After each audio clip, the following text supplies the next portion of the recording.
Who is the next Bucky Irving walking into weeks 3 on? Yes, we did this in the offseason. Time to recalibrate walking into week number 3. What have we learned? Who is maybe no longer qualifying to be this type of player? We're going to comb through these guys specifically. I'm going to ruin it for you. They're kind of in order. I might nudge them around a little bit. They're kind of in order of what I feel is the most likely to be Bucky. Might move these two. Might talk about how he could rise.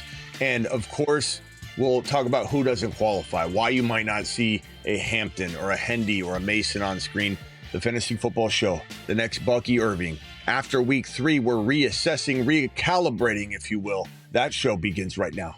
From the FantasyFootballShow.com studios, it's the Fantasy Football Show. Monday through Friday, 8 p.m. Eastern. Smitty is also live whenever news breaks. All right, just to get it out of the way, there's a reason we're not talking Judkins or Hampton or Hendy. Hendy's not a player, Hampton or Hendy, or even a Mason. These guys are all not qualifying. They're already kind of in starter positions, or Hendy at least is sharing that role still, in my opinion. I think Harvey's much more deemed the backup right now than Hendy. I think you could put Hendy in here. Part of me feels like if we're putting Harvey in, we kind of need to put Hendy in here. He is just as doubted right now as Harvey. I think we have to force him into this mix right here. So let's put Hendy up into the conversation. This is what I'm talking about. We're doing this live. We're spitballing this live. Here are the next Bucky Irving players, excluding the Judkins, the Hamptons, the Masons, those guys that are already kind of in prominent starting positions. Hampton, right now, Hampton's teeter-tottering, but we're going to leave him out for now because I think his coach still believes in him. But Hendy and Harvey feel like they fell to the back burner for now. So this qualifies. These are cheap players to go get. Hampton's borderline. So if you feel like Hampton applies, I would say Hampton gets inserted right around here if you were to plug him in. So let's talk about the first player on the board. Let's go in order of most likely to be the next Bucky Irving and work our way down. I kind of like that. I don't want to build it up for you. I want to tell you, and then I think these are still important enough for you to hang around. I don't think I have to try and trick you into listening to how good these guys are and how much league-winning potential they all have. All these players need to be heard and talked about. I believe right now the top likely player to be the next Bucky Irving, it's fitting that we brought Hendy up because looking at it now, spitballing it live as I record this, I feel like this is it's almost an exact tie between these three. If I had to leverage one over the other, I'd say right now Tootin is in prime pole position to grab the starting job at some point during the season, whereas these guys, Hendy and Harvey, are still trying to get themselves into a pole position type of situation. They're not there right now. Now, coming out of week 3, Harvey could explode. Hendy could explode. Both coaching staffs have made it known that they want to get them both more carries moving forward. That was good to hear, especially the Harvey front. Hearing his coach, Sean Payton, RJ Harvey, talk about him in a good light, saying he's an important piece of what we're doing here, wanting to get him more touches. He's trusted in base formations. They love the kid, and they're going to use him going forward. That's what Sean Payton said. Hendy, and actually, let me find the exact quote of what Sean Payton said. Let me go to Kruger real quick. Hey, Kruger, what was the exact quote that Sean Payton said about Harvey post week 2? Absolutely, Smitty. Let's get it spot on. So the exact quote from Sean Payton was, Harvey's still an important piece of what we're doing, and he's going to have a significant role as we move forward. We trust him in our base formations, and he's going to get more touches. That's the full verbatim quote for you, so you can roll with that. So I'm very excited about what I'm hearing. And the truth be told, it really is a tough call. It comes down to opportunity. If Tootin gets the opportunity, he's the next Bucky. If Hendy gets the opportunity, he's the next Bucky. If Harvey gets the opportunity, he's the next Bucky. And if they all three get the opportunity, they're going to race to be who's better, who's the better version or example of Bucky Irving. So while I'd like to pick and choose, these are 3 league-winning monsters that you just got to pick your poison with. And you got to say, Ramondre looked pretty good. How much is Ramondre in the way?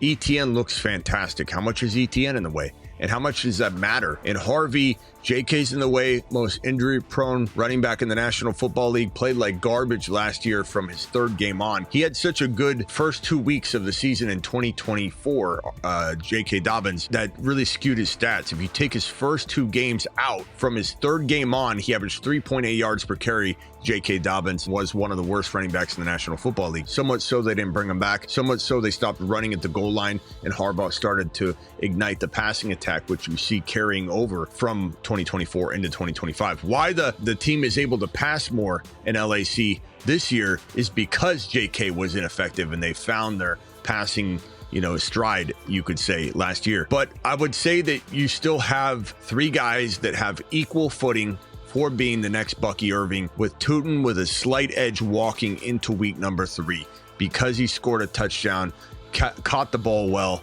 It looked like he was shot out of a cannon when he scored that touchdown. And he was drafted to be Liam Cohen's next Bucky Irving, because Liam Cohen made Bucky Irving in Tampa Bay last year. He is the architect of Bucky Irving.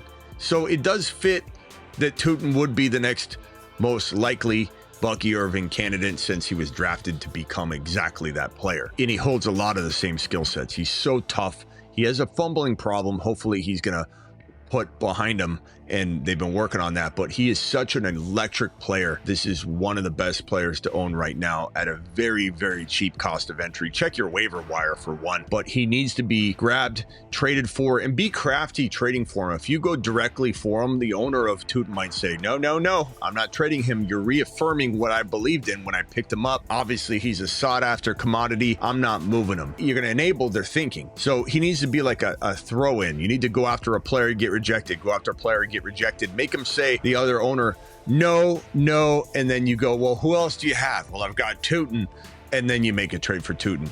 Hendy, same thing. Don't go directly after him. Harvey, don't go directly after him. In a nutshell, I wish I could give you a ranking here other than slight lean right now toward Tootin, but very optimistic over the Hendy Harvey rises. And keep in mind, as much as it's disappointing that Harvey and Hendy, and we did talk about in the offseason, we could see 1 or 2 at least, but we're seeing 3 of the big name rookies slow roll out of week 1, 2, and 3. Keep in mind that even though we're not talking rookies in all these cases, Chase Brown didn't do a thing in weeks 1, 2, 3 last year. During his rookie year, Jahmyr Gibbs didn't do anything in weeks 1 through 6. Didn't do a single thing until he's in week 7. And Bucky Irving, the player we're talking about and featuring and making a whole show after, who's the next Bucky, didn't do really much at all till week 10 and didn't really start until week 13. I'm not saying I want that path and course for these guys, but we might see it happen for 1 or 2 of these 3 players. And while ETN is still playing balls out, lights out, I still love Tootin right now as a flex play.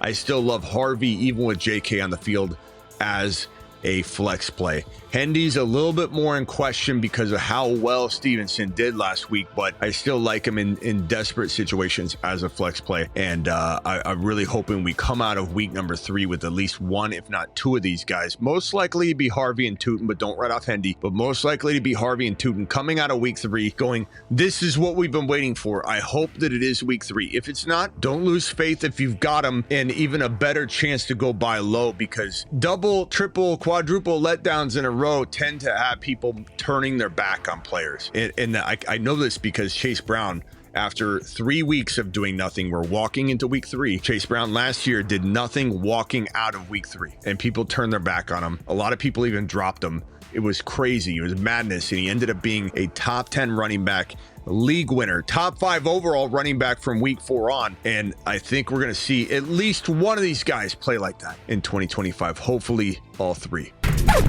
Charbonnet, kind of interesting. He's still on this board. A minute ago, he was a starter. Now he's back to being regulated the backup, and he's doubtful for week number 3. So he even more so gets thrown to the back burner. And again, remember the double letdown, triple letdown, quadruple letdown, the deflated balloon syndrome, I call it in fantasy football, where there was a lot of hype and the balloon got deflated. And once it gets deflated, people just turn their back. They don't want anything to do with the player. They want to wash their hands. He might even be cut in a lot of leagues because he's doubtful. Just letting you know that this was a player that in 5 starts last year, if you extrapolated all 5 starts across the season, this guy scored like the number 2 running back in fantasy if you stretched it out. Not great math, and certainly not enough games to truly know that he could play that level. But the fact that he has played at that level, he is a sleeping giant. These guys, I feel like the rises will be inevitable. And I know it's hard to say that about how well Etienne's playing, but I do think it is the case with Tootin. But these guys specifically, the rises are inevitable. The draft capital was there. But this is one of those sleeping giant maneuvers that you go get Sharves in some sort of trade, or pick them up off waivers, or trade a wide receiver like Franklin, or an extra tight end like Pitts that you're not using for people that have a lot of injured tight end problems right now. Benson, I love a lot. Benson is still in waiting. James Conner goes down. Benson's going to the moon.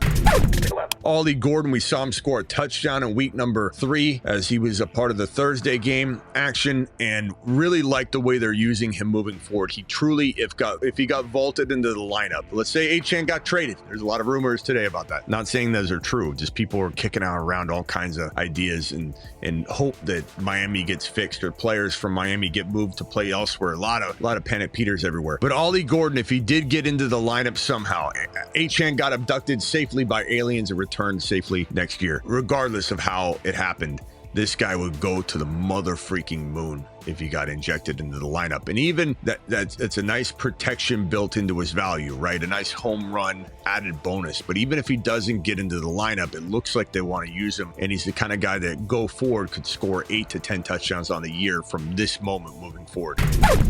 Scattaboo, love him. We'll see more of him this week.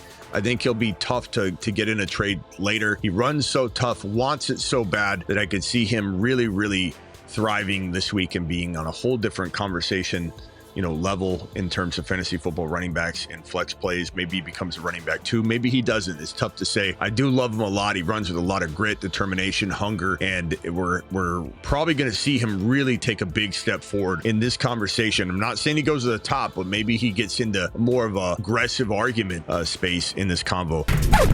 And Woody Marks, same thing. Nick Chubb.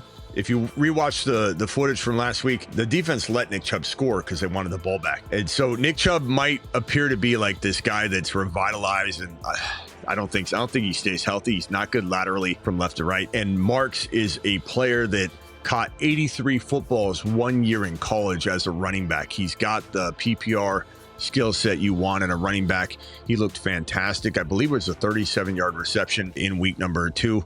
I love Marks a lot. I think he's somebody to eyeball. Make sure you got him on your bench if you have room, or you're monitoring the hell out of what's going on with his situation, because he could be a riser, a very quick riser. Join my 24/7 live chat group on Patreon. It's $10 a month, cancel anytime. Try it for 1 month. It's like the cost of a cup of coffee. It's the way that you can get a group chat. You hear people that have group chats. Now you've got one, and it's your family. It's the YouTube live stream family all in one place. Patreon.com/The Fantasy Football Show. Link in the description. All my links are in the description. Even this link, play $5, get 50 on Underdog using code Smitty. The link inserts code Smitty for you, or you can enter code Smitty if you download the app yourself, and it asks you how you heard about the app. You say Smitty, and you play 5, get 50 with that code Smitty. Link in the description. And don't forget to get on over to my thefantasyfootballshow.com, which is my content site, bold predictions, trade calculators. All these links are, in the description of the video. I'm live Monday through Friday at 8 p.m. Eastern every single Monday through Friday. Live whenever big news breaks. And additionally live almost every single midnight Eastern. That's right. Your boy is live all the time. See you on the next one.